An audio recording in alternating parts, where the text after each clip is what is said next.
Hello. Yes, I'm a little disheveled and exhausted, and I also just tried to record this video and managed to say absolutely nothing in about 20 minutes, so I'm trying it again.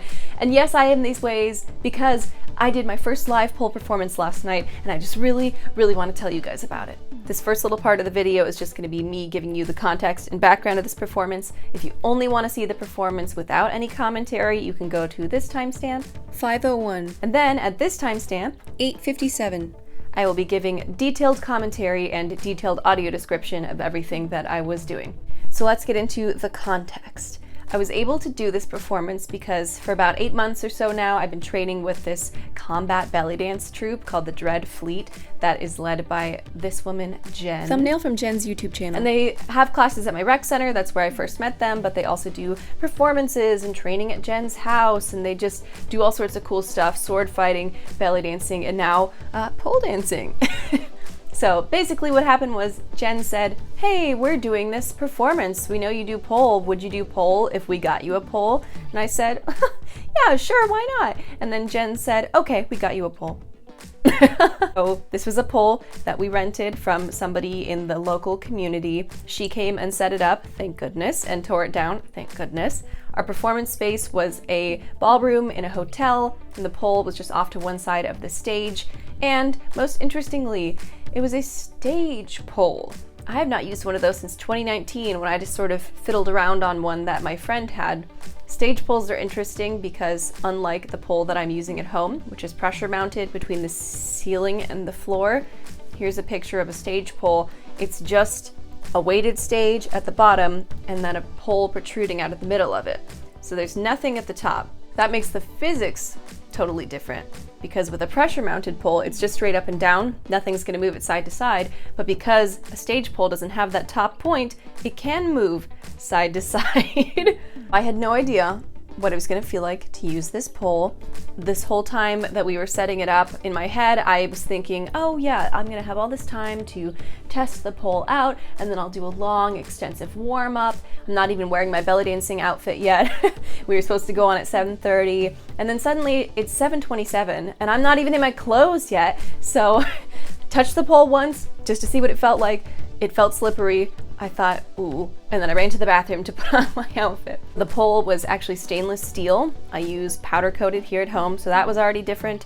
It spins quite a bit differently from my pressure mounted pole, and the woman who we borrowed it from said, actually, if you slow down enough in a spin, you will start spinning the other way on a stage pole. So that's super cute and fun. Right as I was rushing to get dressed, I asked her, oh, by the way, I have iTac and dry hands. Am I allowed to use those? And she went, maybe don't use iTac because it's really hard to clean off this surface. So already I was panicked because there goes one of my favorite things. But anyway, it was time for the belly dancing show. So I did all my belly dancing, my first few numbers, and then after about 4 numbers, all the sword fighters swarmed the stage. So that was my cue to scream and run off the stage to backstage, except there was no backstage. It was just a table with a tablecloth on it that I was hiding under to take off my clothes.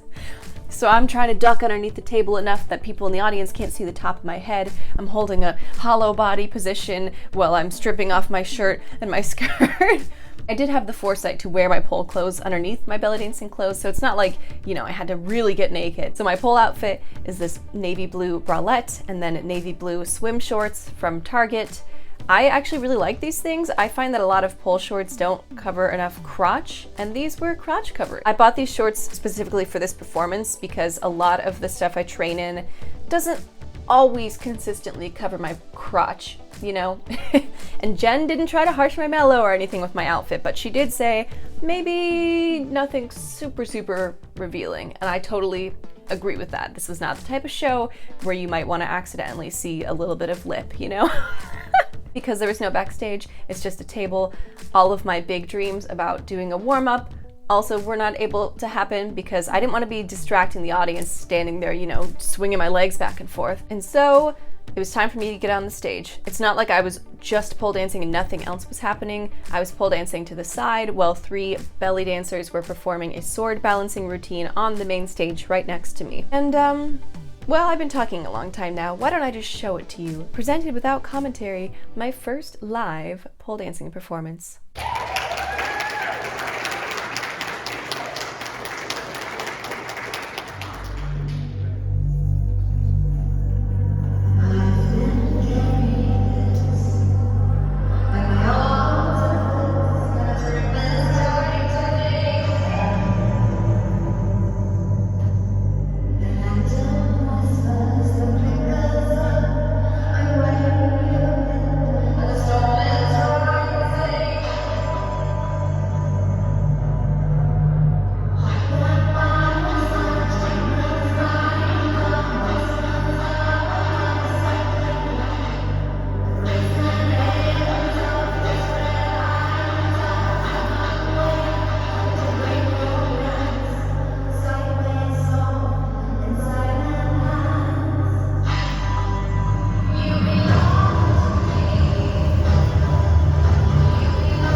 I take a bow with the group, then yank at my shorts to cover more of my thighs. Okay, let's break it down. First, just a couple of the basic visuals. Yes, I do have a little light flashing on the wall behind me. That's because I was so depressed by the thought of only performing under the overhead hotel lights that I brought my little sound activated spotlight thing. So it is flashing colorful lights in time with the music. Speaking of the song, it's a slow, dramatic song. The sword balancing belly dancing was slow and dramatic, so I was just sort of like the accessory twirling around while they were also twirling around. So when you hear a beat in the song go like brrrr, that's usually when I would try to change position to match with what they were doing. The first thing I do is a side spin. I'm reaching up with my inside arm and hooking my inside knee pit and pushing myself forward. And normally with this, I also have to grab on with my outside hand as a point of contact before releasing it, and I also usually have to bring my outside heel to touch the back of the pole as a point of contact, and I did not need either of those things, and it was amazing. I felt weightless, and also, can we just talk about how yoked my arms look? I'm so excited because I love muscles, and I can see them very clearly here, and it just makes me very happy because pole dancers are strong, and I know I'm strong, but I like also having definitive muscle popping proof that yes, I am strong. Doing this beautiful spin, taking it up with my outside leg, crossing over the inside leg, and then I just turn it into a regular climb on the pole that is very slow and deliberate to take me up to the top. And so on my home pole, as you know, there's a ceiling there in the way, so there comes a point where I can't climb any higher, otherwise my head will go through the ceiling. But because this didn't have a top, I was able to climb up really, really high. It was about 9 feet 3 inches, and then hold my crucifix, which is the upright position where your legs are squeezing the pole straight up and down, and your arms go out to the side like you are forming a cross with your body. When I was practicing, I took it into a Mercury, where you bring your outside arm and outside leg out, and you sort of crouch down and grab on with the armpit of your inside arm. But I really just was not feeling like I wanted to do the flashy tricks like that this time, and that one's not always consistent. So I just came back down to the ground, and then I went ahead and pulled up into a spinning sit, and then I realized that, ooh, actually, it's much earlier in the song than I thought it was, so maybe I'll do the spinning sit kind of twice, which I did. So the second spinning sit, that's when I pulled it into a mermaid spin, where you bring both legs to one side and then you can change your arm positioning, but I sort of brought my torso around the pole, and that makes you spin really, really fast. This was not as fast as I could have possibly been spinning, but it was pretty quick, and I thought it was very pretty and nice. And at this point I'm thinking, wow, I'm so good at this. This is going so well. So then it was time for the Jasmine spin. That's one where your body is sort of horizontal and parallel to the ground. You hook your knee and you push yourself forward, and it immediately was faster than I was anticipating. And that was fine because the Jasmine's a pretty secure spin.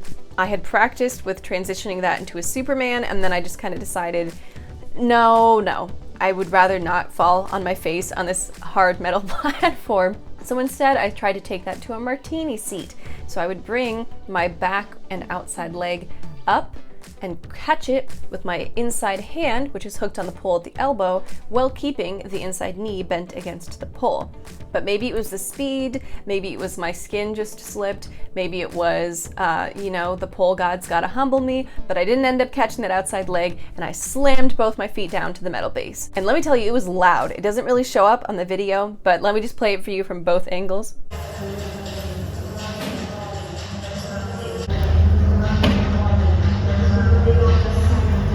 And yes, it was a little bit clickbait to say, oh, I fell in the title of this video, because it was more of a slip. But audience members did come up to me afterwards and go, hey, were you holding on with just one knee before you fell, I mean. So I quickly tried to recover, tried to make it look intentional by kind of waving my arms around, dipping myself into a little back bend, and then immediately getting back up. My final move was the figurehead or the hood ornament.